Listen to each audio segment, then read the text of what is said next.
다 같이 신약성경 베드로전서 2장 22절 말씀부터 읽겠습니다.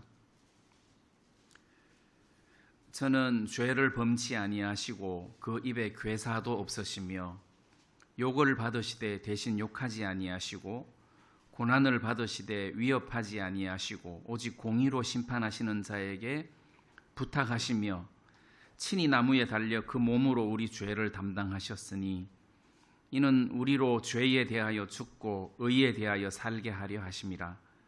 저가 채찍에 맞음으로 너희가 나음을 얻었나니 너희가 전에는 양과 같이 길을 잃었더니 이제는 너희 영혼의 목자와 감독 되신 이에게 돌아왔느니라. 25절 말씀까지 읽어드렸습니다. 우리가 믿음으로 구원을 받는다, 행위로 구원을 받는 것이 아니라 믿음으로 구원을 받는다는 말을 많이 들었습니다. 그래서 이제 믿음으로 구원받는다는 말을 다른 표현으로 하자면 예수 그리스도를 정확하게 알아서 구원을 받는 것이다. 그래서 성경 여러 말씀 중 표현을 보면 예수님을 아는 것이 구원이고 영생이다. 그래서 요한복음 말씀에는 하나님과 또 우리 주 예수 그리스도를 아는 것이 곧 영생이다 해서 아는 것이 영생이다. 그래서 정확하게 아는 것이 곧 믿음을 만들어내고 믿음이 곧 구원으로 우리를 이끌어가기 때문에 정확하게 아는 것이 믿음이다 해서 아는 것과 믿는 것을 같이 병행해서 보셔도 된다는 거죠. 그런데 어떤 분은 나 복음은 아는데 안 믿어진다 하는 사람은 그게 어설프게 알아서 그렇지 정확하게 알면 이게 마음에서 믿음이 저절로 형성이 된다는 거예요. 그래서 구약 성경에도 보면 하나님이 원하시는 것이 뭐냐? 번제를 원하는 것이 아니라 하나님 아는 것을 원하노라. 그래서 하나님을 정확하게 알면 하나님의 사랑을 알고 공의로우신 하나님을 알고 사랑의 하나님을 알고 복음도 마음속에 이해가 되고 그러면서 이 믿음이 형성되고 구원의 길로 접어들게 된단 말이에요. 그래서 아는 것, 믿는 것, 또 골로새서 1장에서는 너희가 복음을 깨달은 날부터 이 깨닫는다는 그 표현이 있습니다. 복음을 듣고 깨달은 날부터 온 천하에서도 자라난다 했는데 이게 모르던 것을 정확하게 알면서 깨달아지는 거죠. 그리고 그게 자연스럽게 믿음이 형성되어 가지고 결국 구원의 세계로 들어간다는 의미인 것입니다. 그래서 저는 믿는다는 것이 도대체 뭐냐 하고 궁금해 하시는 분들에게는 정확하게 복음을 아는 것이다 또는 깨닫는 것이다. 자, 이렇게 바꾸어서 말씀을 드리고 설명을 해주고 싶다는 겁니다. 제 사촌 형이 집사님인데 폐암에 걸려서 죽게 생겼어요. 그때 제가 형 폐암인 거 알아? 보통 가족들한테 이야기 안 하잖아요. 근데 저는 그때 막 오픈시켜 버리려고 알아? 그랬더니 안다 하더라고. 그럼 형 몇 개월 못 사는데 형 지금 죽으면 하늘나라 갈 수 있어? 그러니까 나 회개는 매일 하는데 내가 지금 죽으면 하늘나라 갈 자신이 없다. 하늘나라 갈 자신이 없다. 나 내 마음에 죄가 있어가지고 나 하늘나라 갈 자신이 없다. 자, 우리 형이 하늘나라 갈 자신이 없다고 하더라고요. 그래서 제가 복음을 전해줬어요. 예수님이 우리의 모든 죄를 짊어지시고 십자가에 죽으시는 그 공로로 우리 모든 죄가 다 씻겨져서 이미 형 마음에는 모든 죄가 눈처럼 희게 씻겨졌다.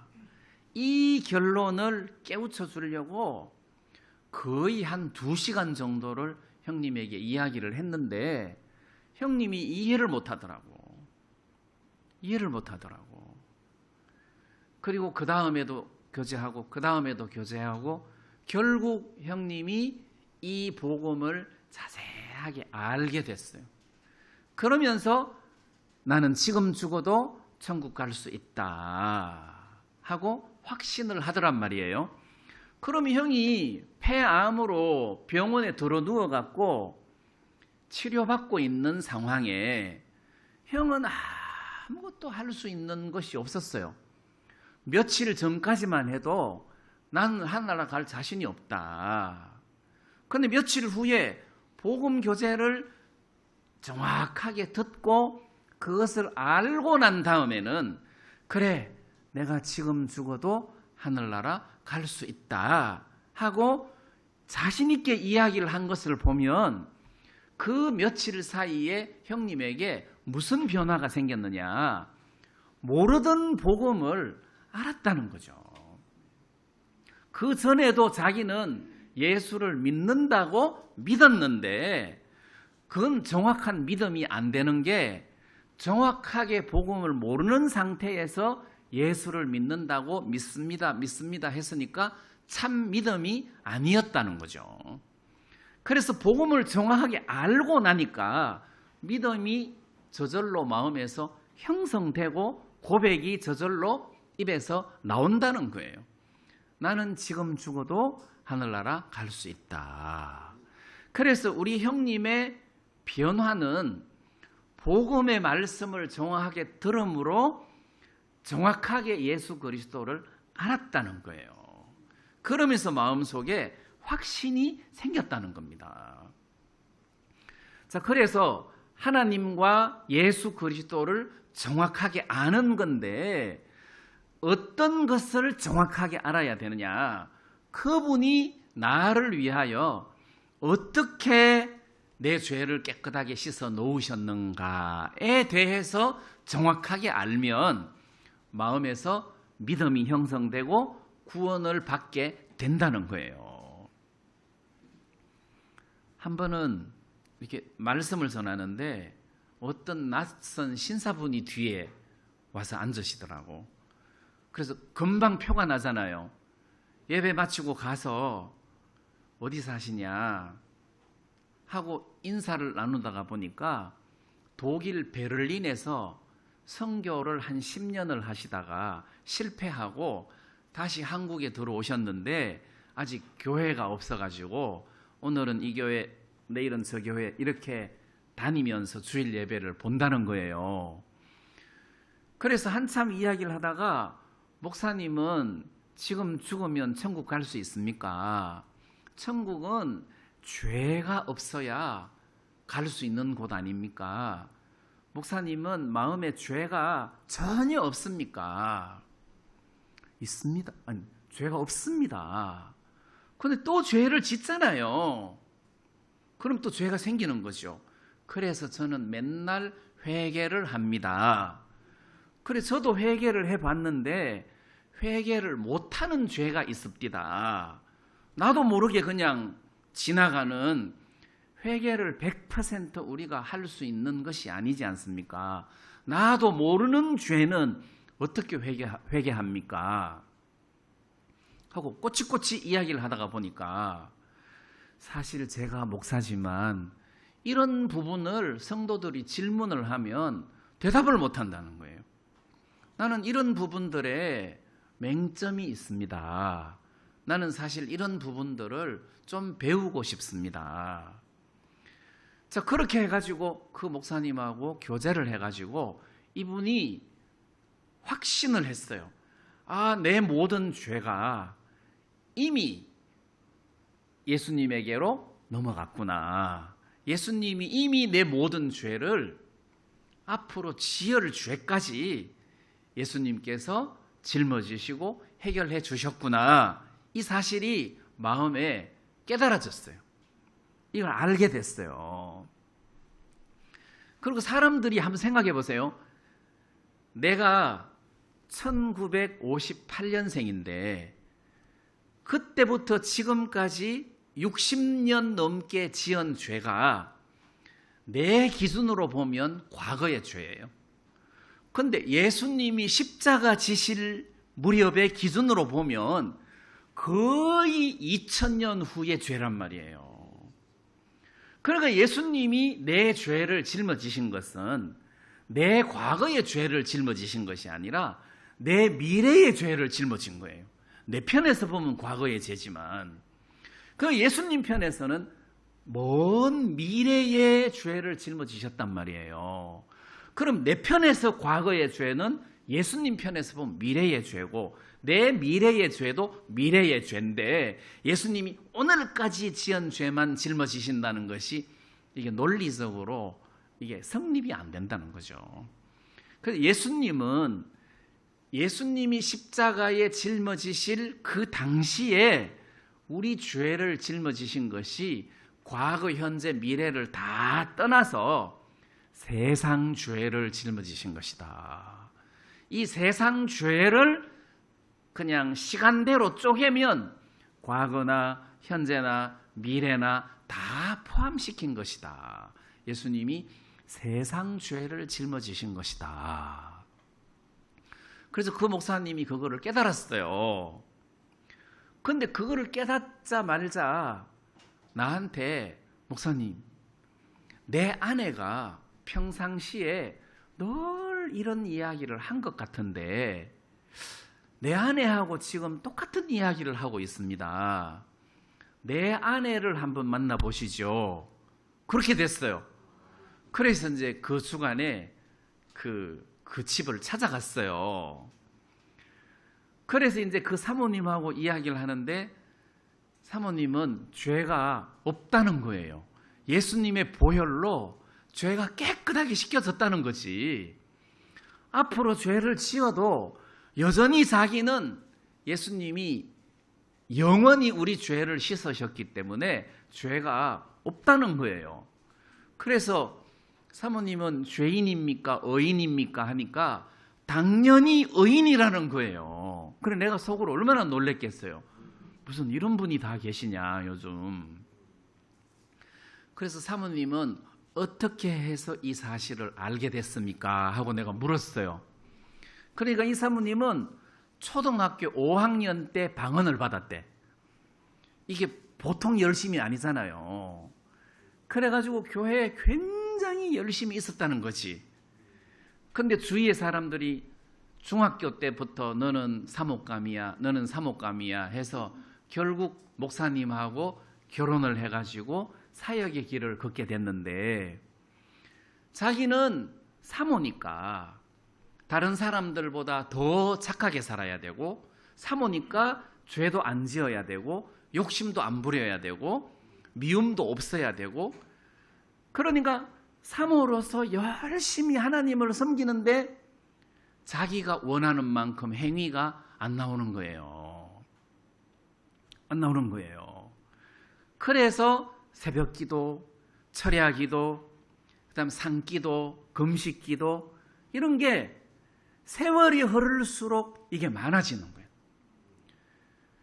그래서 열심히 주를 섬기려고 하면 할수록 금식하는 시간이 많아지고 그래서 금식도 많이 하고 뭐 철야기도도 많이 하고 산기도는 그냥 도맡아 가면서 하면서 산기도 하고 이렇게 했는데 너무 피곤하더라는 거지. 그런데 어느 날 마가복음 10장 45절을 읽는데 인자에 온 것은 섬김을 받으려 함이 아니요 도리어 섬기려 하고 자기 목숨을 많은 사람의 대속물로 주려 하심이라. 그 말씀을 읽고 눈이 떨어졌다는 거예요. 나는 지금까지 예수님을 섬기려고 했다는 거지만 금식기도 하고 철야기도 하고 뭐 산기도 하고 막 사모로서 그냥 막 착하게 살고 막 이렇게 나는 열심히 내가 예수님을 섬기려고 했는데 예수님이 나를 섬기려고 왔다는 거예요. 그래서 자기가 애를 키워봤으니까 애는 똥오줌을 못 가리는데 항상 깨끗하다는 거지. 왜냐면 엄마가 애를 섬기니까 항상 깨끗하다는 거예요. 예수님이 나를 섬기시니까 내 죄에 대한 대속물이 되셨구나. 예수님은 나의 대속물이시구나 해서 그 대속물에 보통 우리는 대속물이라는 단어를 잘 안 쓰잖아요. 성경에서 쓰는 단어인데 대속물, 이게 대신 죄값을 지불하고 우리를 건져내는 물체다. 그러니까 대신 죄값을 지불하시니까 예수님이 우리 죄를 짊어지시고 죄값을 지불하시고 나를 죄에서 의인으로 건져내시는 물체 예수님이시다. 거기서 이분이 마음에서 쉼이 온 거예요. 성경을 얼마나 많이 읽었겠습니까? 그러다가 로마서 5장 19절에 한 사람의 순종치 아니함으로 많은 사람이 죄인 된 것 같이 한 사람의 순종하심으로 많은 사람이 의인이 되리라. 그 말씀에서 자기가 의인이라는 말을 할 수 있는 자신이 생겼다, 믿음이 생겼다는 거지. 나는 늘 내가 착해야 의인이 될 거라고 생각했는데 아담 때문에 죄인이 된 것처럼 이제는 예수님의 순종하심으로 내가 의인이 되리라 했는데 내가 의인이 됐구나. 이런 간증을 하는데 제가 깜짝 놀랐어요. 그러면 이 목사님하고 사모님 차이가 뭐냐? 이 목사님은 복음을 부분데도 정확하게 모르고 목회를 했고, 이 사모님은 신앙의 고통과 갈등 속에서 말씀을 통하여 복음이 마음속에 발견된 거예요. 알게 됐단 말이에요. 또는 깨닫게 됐단 말이에요. 또는 믿게 됐다는 말이에요. 그래서 우리는 이걸 같이 쓸 수가 있다는 겁니다. 자, 그러면 이 대속물이라는 것이 대신 죄값을 지불하고 거기서 우리를 건져냈다. 자, 그런 물건, 그런 물체가 대속물인데 바로 예수님이 대속물이다. 자, 오늘 제가 베드로전서 3장 말씀을 읽었는데 여기 지금 이 말씀에서는 예수님이 대속물인 것에 대해서 자세하게 설명을 해주고 있습니다.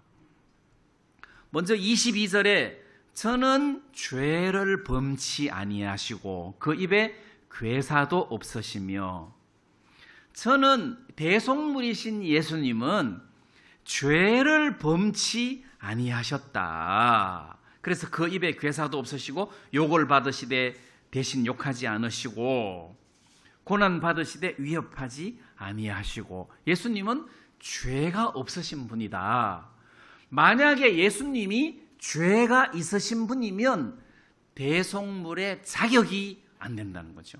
예수님이 죄를 범하시면, 손끝만큼이라도 죄를 범하시면 대속물의 자격이 안 되는 겁니다. 자기가 그 죄에 대한 벌을 받아야지 다른 사람의 죄를 대신 짊어질 자격이 안 된다는 거예요. 그래서 예수님은 죄가 없으시다. 자, 그리고 고난을 받으시되 위협하지 아니하시고 오직 공의로 심판하시는 자에게 부탁하시며, 공의로 심판하시는 자에게 부탁하셨다는 말은, 공의로 심판을 하신다는 것은 하나님을 두고 말하는데, 하나님은 공의로우신 재판관이라는 거죠. 심판. 하나님은 공의로우신 심판자다. 공의로우신 재판관이다. 공의롭다는 것은 법대로 심판을 한다는 거지. 법대로. 안 봐준다는 거예요. 아무리 가까운 아는 사람이라도 법대로 심판을 하시지 안 봐준다는 거예요. 그게 공의로운 재판관이다. 공의롭다. 자, 우리나라 재판관 중에 공의롭지 않는 재판관 있죠. 예, 공의가 이 피의자에 따라서 바뀌는 거예요. 이게 공의롭지 않는 재판관이 인간 세상에는 많은데 하나님은 공의로운 재판관이다. 법대로 심판을 하시는 분이다. 그래서 법대로 심판을 하시는데 예수님이 하나님 앞에 하나님, 내가 이 사람을 대신해서 그 죄를 짊어지고 내가 대신 형벌을 받겠습니다. 이 사람들을 용서해 주세요. 내가 대신 형벌을 받겠습니다. 자, 이렇게 예수님은 하나님 앞에 자기를 내어 던지셨어요. 그리고 오직 공의로 심판하시는 자에게 부탁하시며 자기 몸을 맡겼다는 거지. 다른 번역으로는 자신을 하나님께 맡기셨다. 그럼 왜 십자가에 예수님께서 나의 하나님 어찌하여 나를 버리셨나이까 할 때 우리 인간의 죄를 짊어지셨으니까 하나님은 당신의 아들이라도 안 봐준다는 거죠. 봐줄 수가 없는 거죠. 버릴 수밖에 없다는 거죠. 심판을 하실 수밖에 없다는 겁니다. 그게 공의로우신 하나님이시기 때문에 그렇다는 거예요. 그리고 예수님 하나님 앞에 기도하시기를 내 영혼을 받으시옵소서, 내 혼을 받으시옵소서, 내 혼을 주님께 부탁합니다 해서 주님께 맡긴 거예요. 하나님께. 자, 그래서 예수님은 공의로 심판하시는 하나님께 당신을 내놓았다는 거예요. 맡겼어요.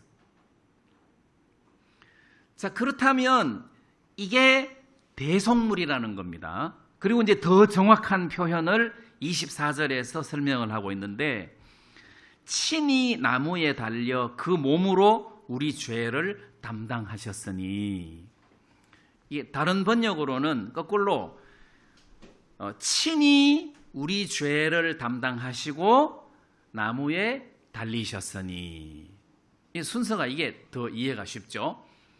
예수님께서 하나님의 아들이신 예수님이 친히 예수님이 직접 우리의 죄를 담당하셨다는 거죠. 담당이라는 것은 책임 전가예요. 담당, 책임 전가예요. 내가 책임을 지겠다. 이게 담당이에요.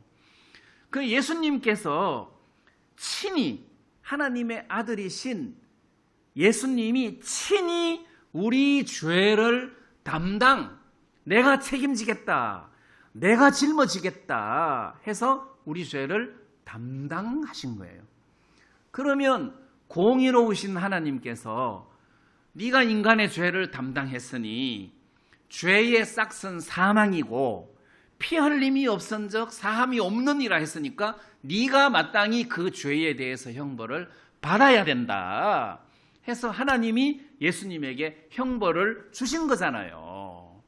주님이 하나님 할 수만 있으면 이 잔을 내게서 옮기시옵소서 하고 기도했는데 하나님이 안 들어주시는 거예요.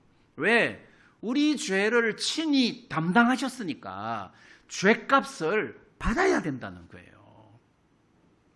그래서 하나님이 십자가에서 예수님을 버리신 거잖아요.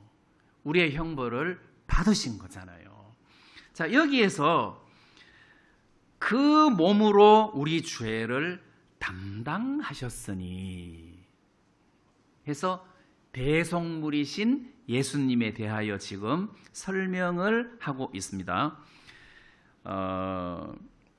이사야 말씀을 제가 좀 인용을 하고 싶은데 이사야 38장 17절에 보면 이런 말씀이 있습니다.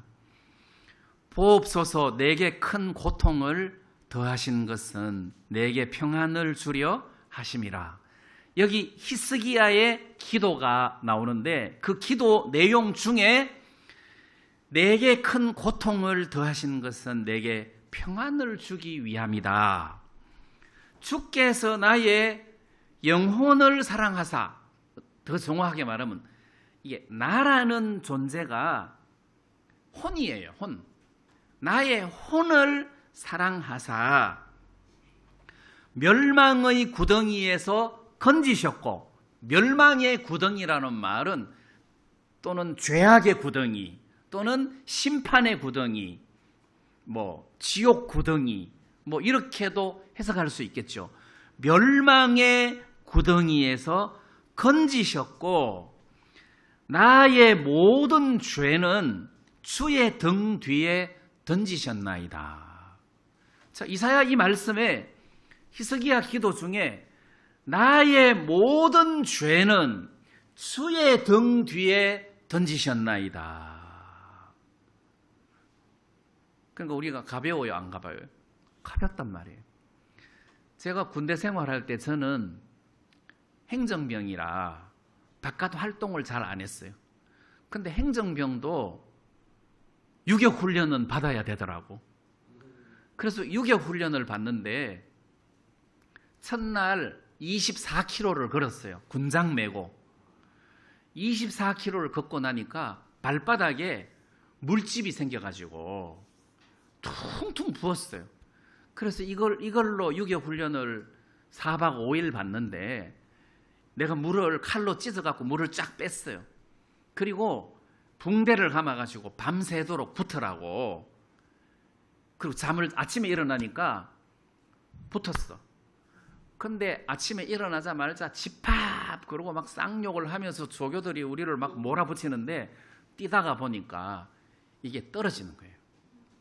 그래서 이 발 껍질이 떨어졌다가 이렇게 막 뛰면은 붙었다가 떨어졌다가 붙었다가 떨어졌다 이러니까 너무 아픈 거예요. 그래서 첫날 훈련이 10km 구보예요. 완전 군장 구보예요. 완전 군장이 단독 군장 구보예요. 배낭 없이 소총하고 철모하고 수통 차고 탄띠 당금 차고 이렇게 이제. 근데 10km 구보를 하는데 너무 힘드는 거예요. 다리가 아프니까. 근데 규칙이 한 명이라도 탈락을 하면 그 다음 날 다시 뛰어야 돼. 40명이 한 그룹인데 그래서 내가 중간쯤 뛰었어요. 그래서 내가 고함 질러서 나 도저히 못 뛰겠다. 나는 너무 힘들다. 나는 지금 쓰러지겠다. 나 도저히 못 뛰겠다. 막 이랬더니 내가 쓰러지면 다음 날 다시 뛰어야 되거든. 그러니까 누가 철모를 벗겨주더라고. 자기가 철모를 가져가겠다. 그러면 너무 힘드니까 철모를 잊어버리면 안 되잖아요. 그래도 철모를 가져간다. 내가 총을 들어줄게 해서 누가 또 총을 들어주더라고. 내가 탄띠 매줄게 해서 수통하고 이게 벨트 차 걸 벗겨갖고 자기가 매더라고. 그래 나는 그냥 맨몸으로 뛰니까 너무 가벼운 거야. 너무 가벼운 거야. 고맙죠. 그래서 나는 짐이 많은데 옆에서 들어주니까 나는 짐이 점점 줄어들어가지고 나중에는 아무것도 짐이 없었어요. 내가 가볍잖아요. 근데 그렇듯이 내가 인생을 살아가는데 죄의 짐이 많았단 말이에요. 죄의 짐이 머리끝에서부터 발끝까지 덕지덕지 붙어 있었는데 예수님이 옆에 오시더니 내가 짊어질게 하더니 하나씩 예수님이 내 대신 짊어지시더니 내 죄를 싹 다 가져가셔갖고 짊어지셨더라 말이에요. 그러니까 내가 가볍겠어요? 안 가볍겠어요? 와, 나는 의인이다.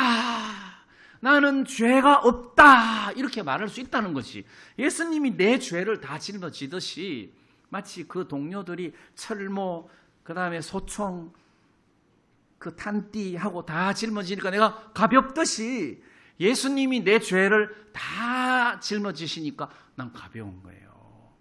그 대신 예수님은 무겁죠. 이 죄를 짊어지시고 십자가에 못 박혀 죽으시니까 죽으심과 함께 죄도 같이 죽어버리는 거예요. 왜냐하면 피가 흘려질 때 그 피의 죄도 같이 없어지는 거예요. 피 흘림이 없은즉 사함이 없느니라 했으니까 그 피 흘리심을 통해서 우리 죄가 깨끗하게 씻겨진 거예요. 자, 그래서 성경은 예수님이 우리의 대속물이 되셨다. 대속물이 되셨다. 자, 우리가 디모데전서에 있는 말씀을 한번 더 보겠습니다. 디모데전서 2장 6절 말씀을 한번 보겠습니다.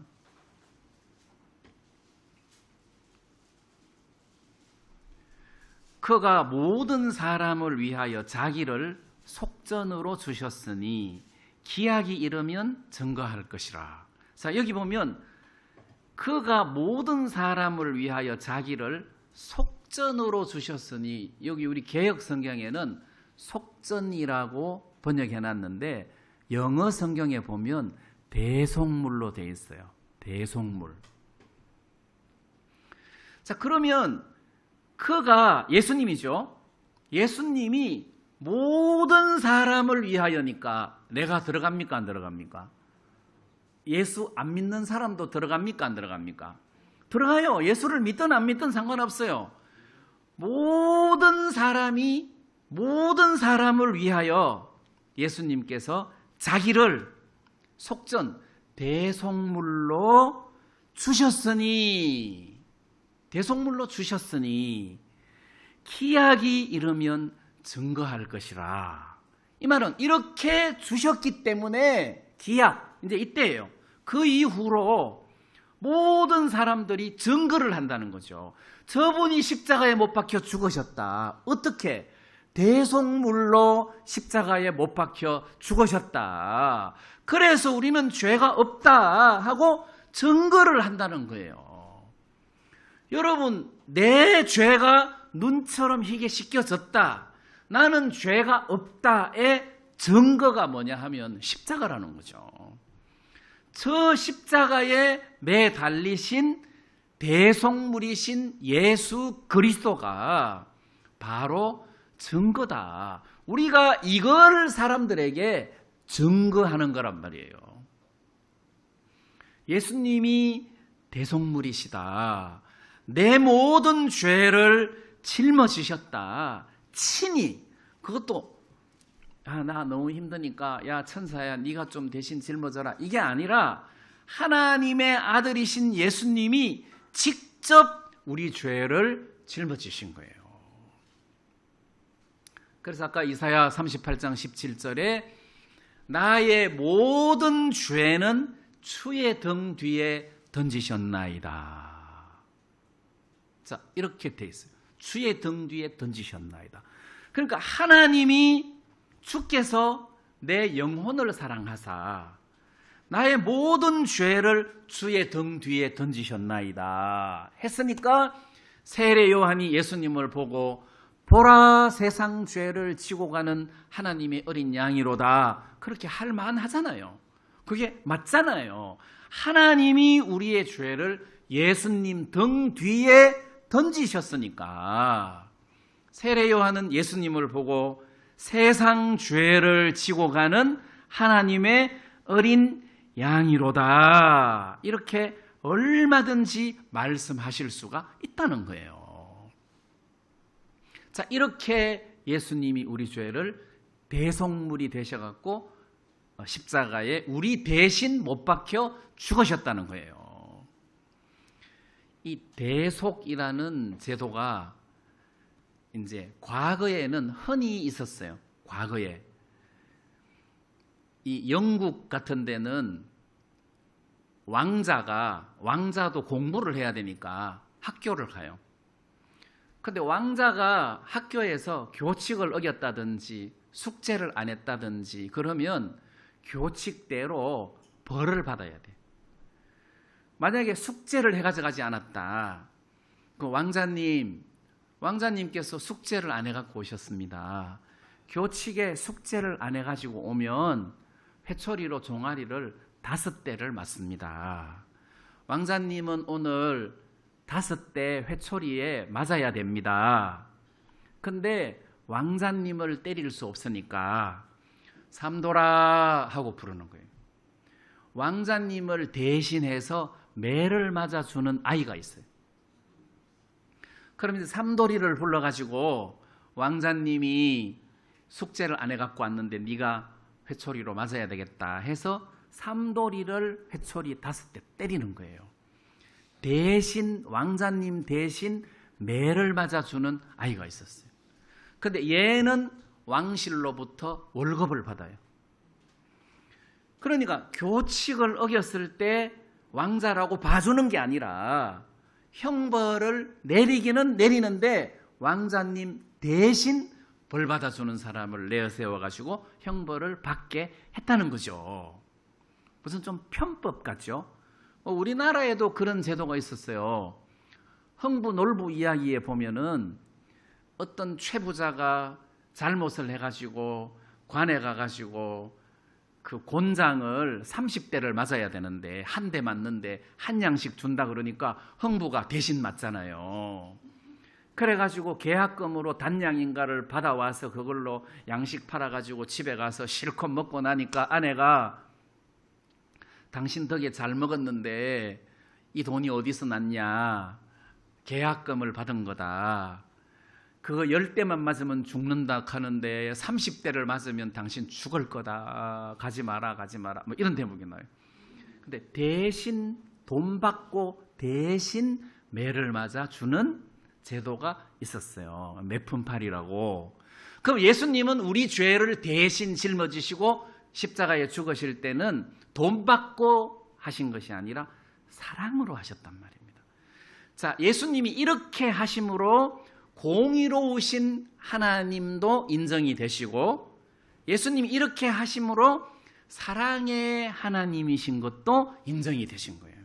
우리를 이만큼 사랑하셨다, 이만큼 공의로우신 하나님이다라는 것을 입증하게 된 계기가 됐단 말이에요. 자, 이렇게 과거의 나라에도 이렇게 대속 제도가 이렇게 조금씩 있었어요. 또 제가 전에 말씀드린 것처럼 우리나라 조선시대에 뭐 옛날에는 나무를 수입하고 이런 게 없고 또 너무 비싸니까 산에 있는 소나무를 잘라가지고 가구를 만들었단 말이에요. 특히 관을 짠다든지 뭐 산에 소나무를 베어, 특히 소나무 중에서도 황장목이라고 그야말로 한솔, 이게 우리나라 그 외솔 말고 그 홍송 있어요. 근데 그걸 잘라가지고 가구를 만들다가 보니까 산에 나무가 자꾸 없어지는 거예요. 그래서 왕실에서 오직 왕실에서만 황장목을 베겠다 해서 백성들은 나무를 못하게 했어요. 소나무를 못 베게 했어요. 만약에 나무를 베는 사람에게는 사형을 내리겠다고 했어요. 그래서 어떤 할아버지가 어떤 아버지가 병든 아들의 약값을 마련하기 위해서 밤에 몰래 소나무 베다가 걸려가지고 사형을 받게 됐단 말이에요. 그래서 병든 아들이 고을 원님을 찾아가서 나는 어차피 죽을 몸이고 나를 살리려고 아버지가 나무를 베다가 사형을 당하게 됐으니 내가 아버지를 대신해서 죽을 테니 아버지를 살려달라 해서 막 비는 대목이 나와요.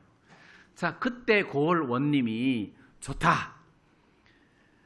너는 어차피 죽을 몸이고 너 아버지도 너를 살리기 위해서 이렇게 됐으니 네가 대신 죽으면 아버지를 용서해 주겠다 해서 그 소나무 벤 죄를 아들이 뒤집어 쓰고 아들이 대신 죽음으로 아버지가 풀려났단 말이에요. 이런 게 대속이라는 거지.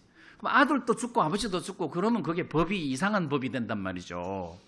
그 예수님이 그렇다는 거죠. 예수님이 하나님 앞에 하나님은 공의로운 재판관 아니십니까? 법대로 하시는 분 아니십니까? 내가 이 인간들의 죄를 다 짊어지겠습니다.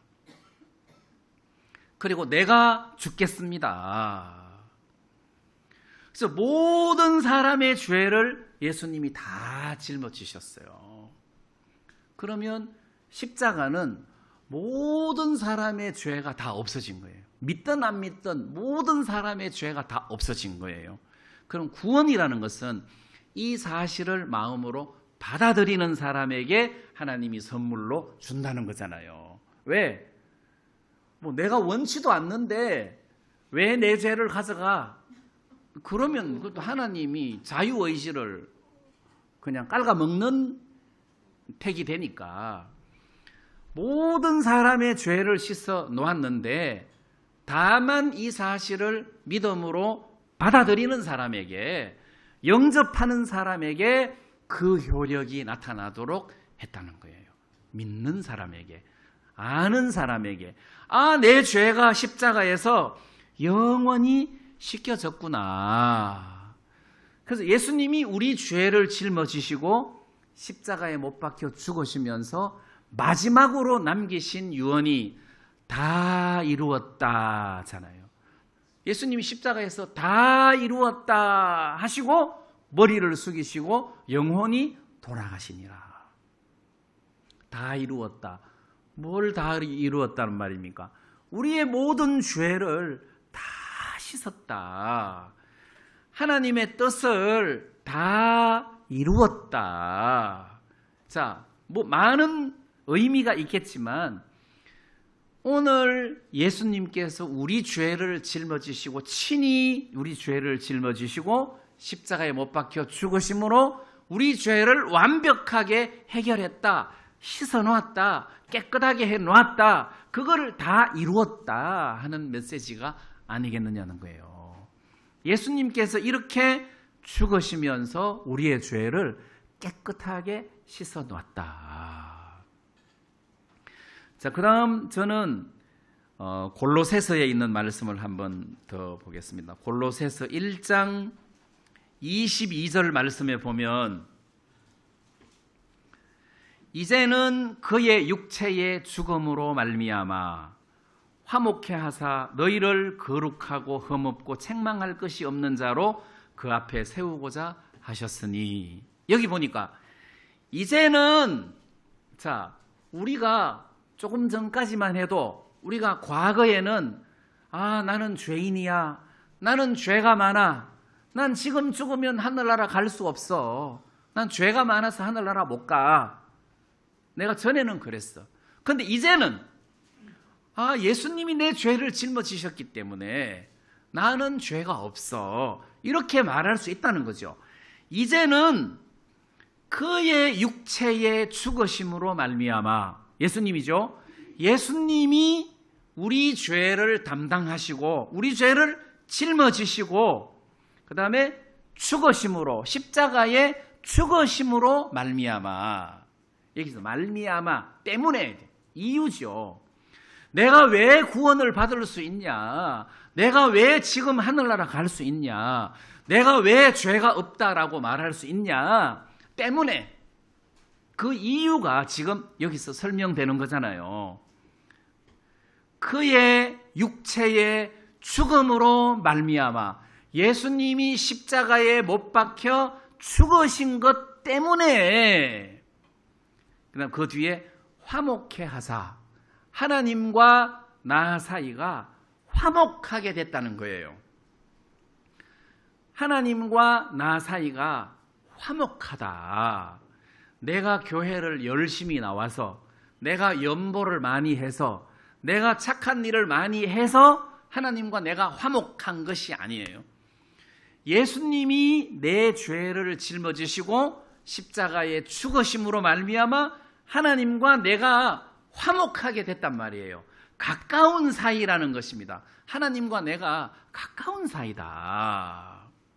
갈라디아서 4장을 보면 우리도 하나님을 알았고 또 하나님도 우리의 아신 바 되었다. 그러니까 하나님도 우리를 알고 우리도 하나님을 안다는 거죠. 그게 중요한 거잖아요. 여러분들이나 나는 문재인 대통령을 잘 알아요. 문재인 대통령을 잘 알아요. 근데 문재인 대통령은 우리를 잘 압니까? 그러면 뻥이죠. 그러면 안 돼요. 나는 하나님을 잘 알아요. 그럼 하나님도 나를 잘 아냐? 그렇다는 거예요. 그게 갈라디아서 4장이잖아요. 하나님도 우리를 잘 알고 계신다. 하나님과 나 사이가 화목하다는 거예요. 그래서 하나님께 물으면 하나님, 요즘 우리 정영재님하고 가깝습니까? 가까워. 내가 요즘 정영재님 보니까 신령하지 않던데요? 가까워. 나 그거하고 상관없어. 나는 예수님 때문에 정영재하고 가까워. 이렇다는 거잖아요. 그의 육체의 죽음으로 말미암아 화목하게 하사, 이 화목한 관계가 내 행위에 의해서 깨집니까? 안 깨집니까? 안 깨진다는 거죠. 내가 예수님보다 더 능력이 있는 것도 아닌데 내 작은 행위에 예수님 공로가 깨질 리가 없다는 거죠. 화목하게 하사 너희를 거룩하고 흠없고 책망할 것이 없는 자로 그 앞에 세우고자 하셨으니. 예수님이 십자가에 못 박혀 죽으신 죽음으로 말미암아 나를 거룩하게 했다는 거지. 거룩하게. 죄가 없게 의인이 되게 했다는 거예요. 자, 그래서 제대로 복음을 깨닫고 예수를 믿는 사람에게 당신 죄가 있습니까? 없습니까? 그러면 나는 죄를 많이 지었기 때문에 죄가 있다고 말해야 되지만 이 모든 죄를 예수님이 짊어지시고 십자가에 못 박혀 죽으심으로 말미암아 나는 죄가 없습니다. 나는 의인입니다. 나는 거룩한 성도입니다. 이렇게 말할 수 있다는 거예요. 왜? 그의 육체의 죽음으로 말미암아 거룩하게 됐다. 그 다음에 흠이 없는 자가 됐다. 책망할 것이 없는 자가 됐다. 자, 예를 들어서 여러분들이 하나님 앞에 선다고 해봐요. 너 죄인이야 의인이야? 저는 의인입니다. 어디 한번 보자 하고 하나님이 돋보기 가지고 오셔갖고 내 몸을 머리끝부터 발끝까지 확대경으로 아무리 살펴봐도 흠이 나옵니까? 안 나옵니까? 안 나온다는 것이요. 왜? 그의 육체의 죽음으로 말미암아 예수님이 십자가에 못 박혀 죽으신 공로로 말미암아. 근데 만약에 흠이 하나 나왔다고 해봐요. 그럼 내가 잘못한 거예요? 예수님이 잘못한 거예요? 예수님이 잘못한 거예요. 예수님이 사기꾼 되는 거예요. 아니 흠을 이만큼 남겨놓고 다 이루었다 하고 죽으면 어떡합니까? 말이 안 되는 거죠.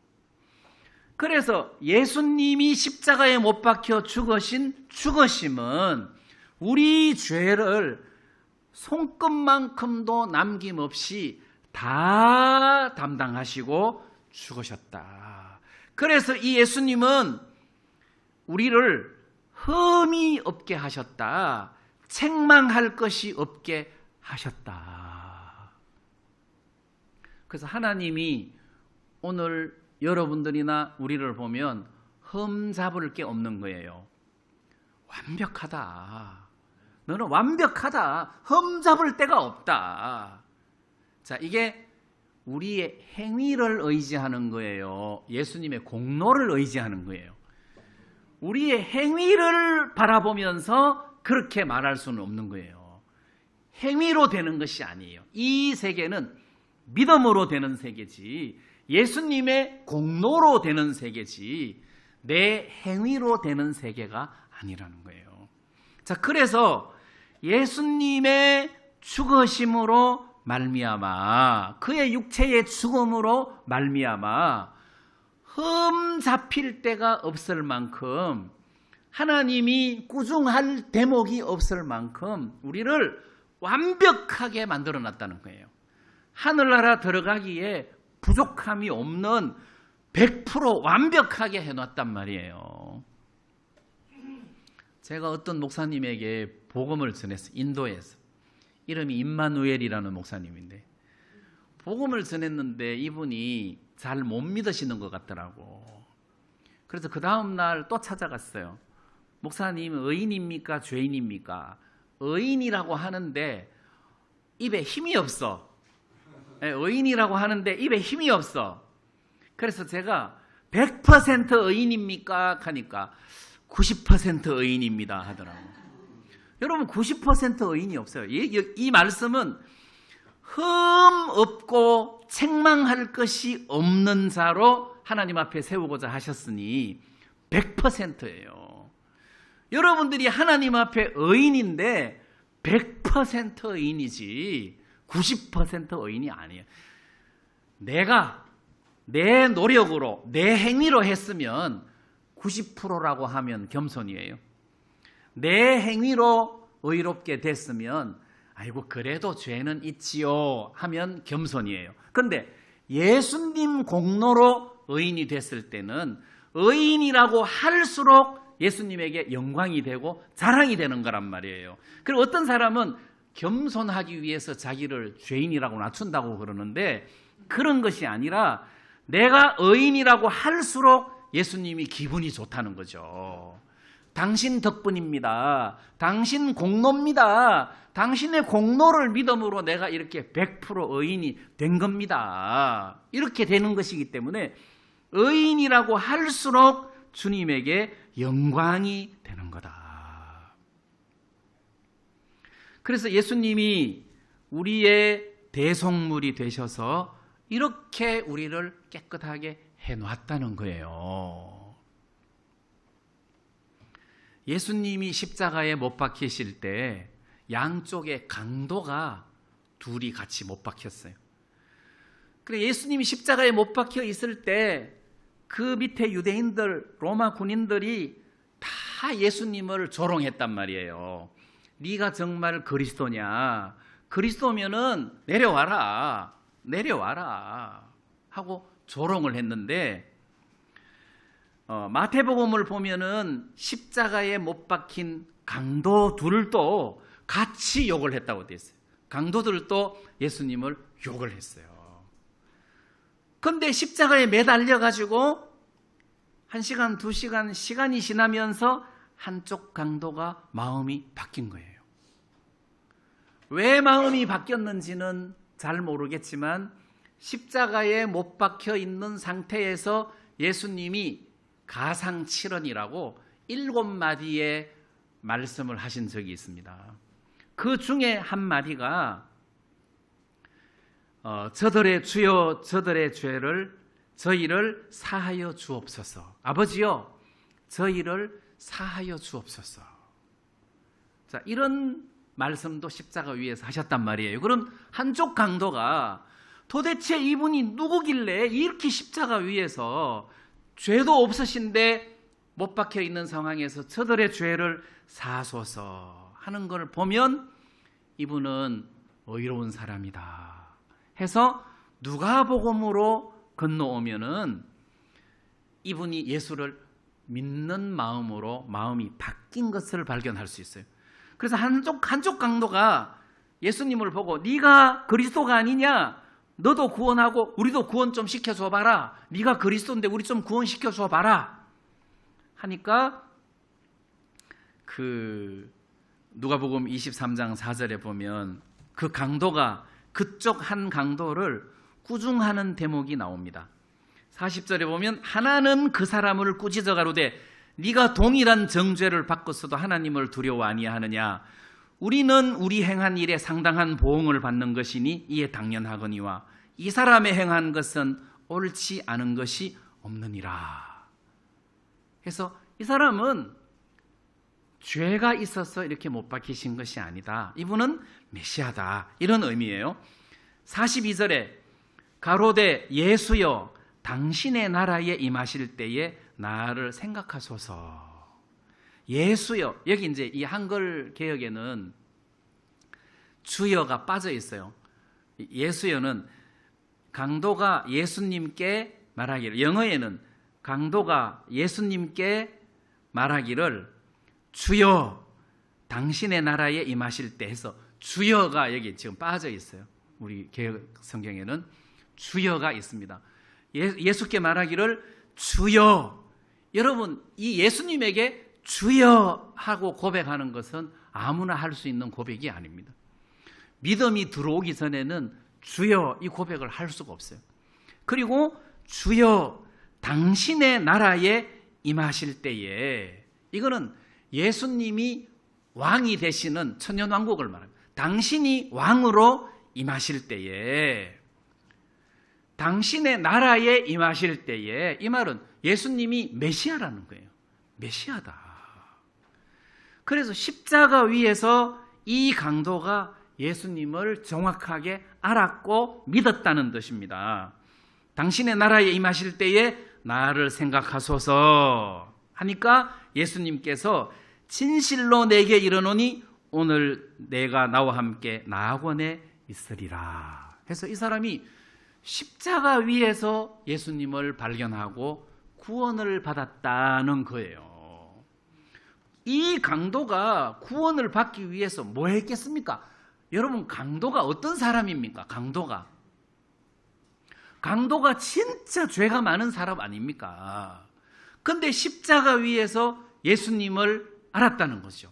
예수님을 믿었다는 거죠. 거기서 마음이 바뀌었다는 거잖아요. 그리고 예수님과 함께 나학원으로 갔다. 구원을 받았다는 거잖아요.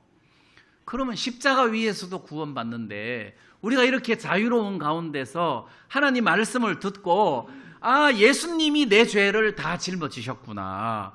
예수님이 내 모든 죄를 담당하셨구나. 그리고 십자가에 죽으심으로 내 모든 죄를 눈처럼 희게 만드셨구나. 그래서 나는 죄가 없구나 하고 이렇게 믿는 것이 어려운 게 아니라는 거예요.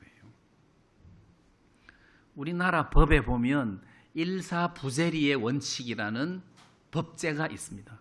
일사부재리의 원칙이라는 말은 내가 한번 지은 죄에 대하여 형벌을 받았으면 또다시 그 죄를 심리하여 재판할 수가 없다. 내가 그 죄에 대해서 형벌을 받았는데 그 죄를 또 끄집어 내가 10년형을 살고 나왔는데 또 너 10년 전에 사람 죽였지 해갖고 또 10년을 감옥에 집어넣는 법은 없다는 거예요. 그게 일사부재리의 원칙이에요. 그 법을 제일 먼저 만들어서 시도한 나라가 로마 제국이에요. 로마법에 일사부재리의 원칙이 있었는데 그걸 다른 여러 국가에서 받아들여가지고 우리나라에서도 그 제도를 적용하고 있다고 합니다. 근데 그 로마법은 성경에서부터 힌트를 얻어가지고 배웠다는 거잖아요. 그러면 성경이 일사부재리의 원칙이다. 내가 지은 죄에 대해서 형벌을 받았으면, 근데 거기에 내가 형벌을 받은 것이 아니라 예수님이 내 대신 형벌을 받은 거잖아요. 여러분, 구약 성경 출애굽기에 보면은 유월절 이야기가 나오는데 그냥 유월절 어린 양이 죽어서 문임방과 좌우설주에 피를 발랐다라고 그냥 이렇게 생각하기가 쉽지만 성경에 보면 그걸 속전, 그거는 그러니까 장자가 너희가 죽어야 되는 죽음을 대신해서 어린 양이 죽은 거다. 그래서 너희들이 애굽에서 나올 때 이렇게 대신 죽은 죽음이 있었기 때문에 너희들이 거기서 나올 수 있었던 것이다. 자, 그래서 예수님은 보라 세상 죄를 지고 가는 하나님의 어린 양이로다 할 때 그 하나님 어린 양은 구약 성경 대속죄일 날 잡는 거는 염소죠. 염소. 또 염소 중에서도 이스라엘 백성들의 죄를 뒤집어 쓰고 광야로 가는 염소를 이제 보라 세상 죄를 지고 가는 하나님 어린 양이로다 하고 매칭할 수도 있지만 유월절 어린 양도 되는 거예요. 오히려 복음서에 나타난 어린 양은 유월절 어린 양이신 예수님이 더 가까워요. 예수님은 유월절 어린 양으로서 우리를 대신하여, 장자를 대신하여 십자가에 자기 몸을 버리신 분이시다 해서 여기 대속물이다라는 것을 우리가 여기서 발견할 수가 있다는 거예요. 예수님이 죽으심으로 이렇게 나는 심판에서부터 벗어났다. 일사부재리 원칙 이야기하다가 여기까지 왔는데, 옛날 2차 대전 때 독일군이 어느 마을을 점령을 했어요. 그래가지고 그 마을 사람들을 싹 다 죽인 거예요. 아마 거기에 적하고 평민하고 막 같이 섞여 있어가지고 누가 누군지도 모르니까 아마 다 죽이려고 마음을 먹어서 그런지는 몰라도 그 마을 전체를 다 학살을 해버린 거예요. 근데 그때 어떤 사람이 보니까 독일군들이 집집마다 찾아 들어가서 사람들을 다 칼로 찔러 죽여서 학살을 하는데, 어떤 한 그 농부가 마당에 염소를 잡아가지고 피를 몸에 뿌렸어요. 몸에 가족들한테 다 뿌리고는 거름더미에 다 누워 있었어요. 염소도 누워 있고 막 피 다 뿌리고 다 누워 있었어요. 독일군이 딱 들어오더니 원놈이 왔다 갔네 그러면서 지나가더라는 거지. 여러분, 우리가 아무리 죄가 많아도 그 죄에 대하여 형벌을 받았으면, 예수님이 내 대신 형벌을 받았으면 또 하나님이 우리를 형벌 줄 수가 없다는 거예요. 그래서 어떤 목사님은 표현하시기를, 내가 나를 쳐다보면 나 같은 사람이 과연 천국 갈 수 있을까? 이 많은 죄를 용서받을 수 있을까? 과연 용서받을 수 있을까? 내가 나를 쳐다보면 그 생각이 든다는 거지. 그런데 예수님을 쳐다보면 어떻게 내 죄가 용서 안 될 수가 있을까? 예수님을 쳐다보면 내가 아무리 죄가 많아도 이분을 쳐다보면 내 속에 죄가 어떻게 있을 수가 있을까? 이런 생각이 든다는 거예요. 그러니까 내 죄보다 예수님의 사랑이, 예수님의 공로가 훨씬 크다는 뜻이잖아요. 훨씬 크다. 이런 생각이 좀 들고, 그래서 오늘 읽었던 본문 말씀에 예수님이 친히 우리 죄를 담당하시고 십자가에 달려 돌아가셨다 하고, 이는 하고 이유를 설명하고 있는데, 우리로 죄에 대하여 죽고 의에 대하여 살게 하려 하심이라. 죄에 대하여 죽고 의에 대하여 살게 하려 하심이라. 여기 여러분, 우리가 이 말을 거꾸로 하면 죄에 대하여 살고 의에 대하여 죽었다죠. 우리가 구원받기 전에는 우리 몸 상태가 이랬어요. 죄에 대해서는 살았어요. 아담이 범죄하고 난 이후에 죄에 대해서, 육신에 대해서, 마귀에 대해서는 살았어요. 그런데 하나님께 대하여는 죽어버린 거잖아요. 그런데 예수님의 공로로 우리가 구원을 받으면서 이 죽은 우리 영혼의 상태가 다시 회생됐다는 거예요. 죄에 대하여 죽었다는 거지. 우리의 혼이 육신하고 짝짝꿍이 되면서 살았는데 그 육신과의 관계가 끊겼다는 거예요. 이제는 하나님과 하나가 됐다는 거지. 의와 하나가 됐다는 거잖아요. 저가 채찍에 맞음으로 너희는 나음을 얻었나니. 물론 뭐 병에서 나았다, 예수님께서 우리의 질고를 치고 해서 그 말씀을 근거로 내 죄를 짊어지신 하나님 믿습니다 하고 병에서 벗어날 수도 있지만, 여기서 이야기하는 것은 우리 영혼의 건강 상태를 말하는 거예요. 우리 영혼이 과거에는 병들었다. 제대로 하나님을 기쁘게 하고 섬길 수가 없었다. 병들었기 때문에. 근데 예수님이 우리를 의인으로 만들어 주시면서 우리의 혼을 낫게 하셨다. 그가 대신 채찍에 맞음으로 우리가 나음을 얻었다. 온전하게 됐다. 그 증거가 너희 영혼의 목자와 감독 되신 이에게 돌아왔다. 너는 이제 육신이 아니라 감독 되신 예수님이 주인이 되셔갖고 너를 주장하실 것이다. 돌아왔다. 자, 이렇게 해서 예수님의 공로로 우리가 의인이 되고 거룩하게 되었을 뿐만 아니라 이제는 하나님을 잘 섬길 수 있는 모든 조건을 다 갖추게 됐다. 우리에게 이런 예수님이 계신다는 것을 염두에 두시고, 나를 쳐다보는 것이 아니라 신앙생활은 예수님을 쳐다보면서 신앙생활하는 것이다. 저분이 나를 영원히 온전케 했다. 저분이 하나님과 나 사이를 화목하게 했다 해서 예수님을 바라보고 이 복음을 마음에 받아들이는 이런 삶을 사는 것이 성도의 기본적인 삶이다. 이런 말씀을 좀 드리고 싶었습니다. 오늘 말씀 여기까지 드리겠습니다. 내 영혼에